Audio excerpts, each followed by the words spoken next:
আজকে আমি বানাবো হচ্ছে টাকি মাছের ভর্তা। এই যে দেখুন বন্ধুরা, টাকি মাছের ভর্তা তৈরি করার জন্য আমি অলরেডি আগুন জ্বালিয়ে দিয়েছি।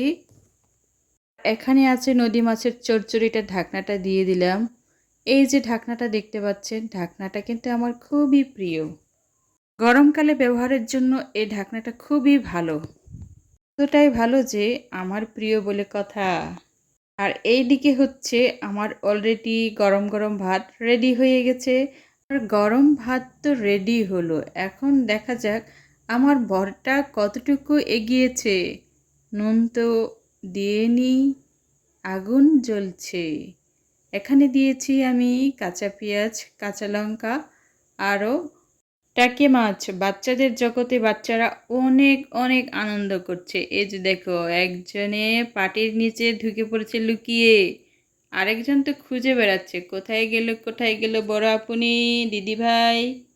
ওরা ওদের জগতে খুবই আনন্দ করছে, খুবই আনন্দ পাচ্ছে। দেখো দেখো কেমন করে পাটির নিচে লুকিয়ে পড়েছে, আর এ তো খুঁজেই পাচ্ছে না ছোট মানুষ। ছোট মানুষটাকে অবশেষে আমি খুঁজতে সাহায্য করলাম, হয়তো দেখে মহা খুশি, ওর দিদিকে ধরবে। এইবার ওর দিদি পাটির নিচ থেকে উপরে চলে আসলো, আবার দেখি ঢুকবে নাকি। এই তো আবার ঢুকে গেল, লুকিয়ে গেল, আবার লুকিয়ে পড়লো। একসাথে দুজনে খুব মজা করছে, ওদের খেলাধুলা খুব আনন্দের হয়। এত খেলাধুলা এত আনন্দের, খুব লুকোচুরি খেলে এরা। এদের খেলাগুলো দেখলে মনে হয় আমি আবার আমার শৈশবে ফিরে যাই। আসলে শৈশবটা অনেক আনন্দের হয়, আমারটাও অনেক আনন্দের ছিল। এদিকে আমি চলে আসলাম আবার রান্নাঘরে। রান্নাঘরে দেখি আমার উনুনটা জ্বলছে, আর খাবারটা প্রায় রেডি।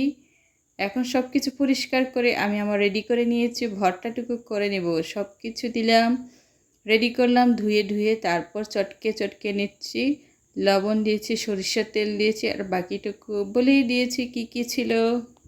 সুস্বাদু খাবার কার না খেতে মন চায়, আর ভর্তা হলে তো কথাই নেই, গরম ভাতের সাথে ভর্তা।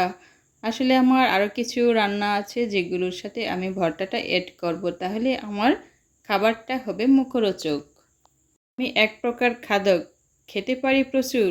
আর ভর্তা ভাত আর কিছু ঝোল চাটনি থাকলে তো কথাই নেই। রোজ বলছে আমি এই ঝাল ঝাল খাবারটা আমার খেতেই পারবো না, তুমি খেয়ে নাও। ওই একটু টেস্ট করে দেখলো, টেস্ট করার পর বললো না মা, আমার দ্বারা সম্ভব না, তুমি ঝাল ঝাল খাবারটা খেয়ে নাও। গরম সাদা ভাতের সাথে একটু যদি ঝাল ঝাল ভর্তা থাকে, খাবারটা আসলে আমার কাছে অমৃতই মনে হয়। ওর খাবারের প্লেট থেকে আমি একটু টুকরো মাছ নিলাম আর একটু খেয়েও ফেললাম। ওর জন্য ছিল ছোট মাছের চচ্চড়ি, ও খুব মজা করেই খেয়েছে। আবারও দেখা হবে বন্ধুরা পরের ভিডিওতে। Tata, bye bye.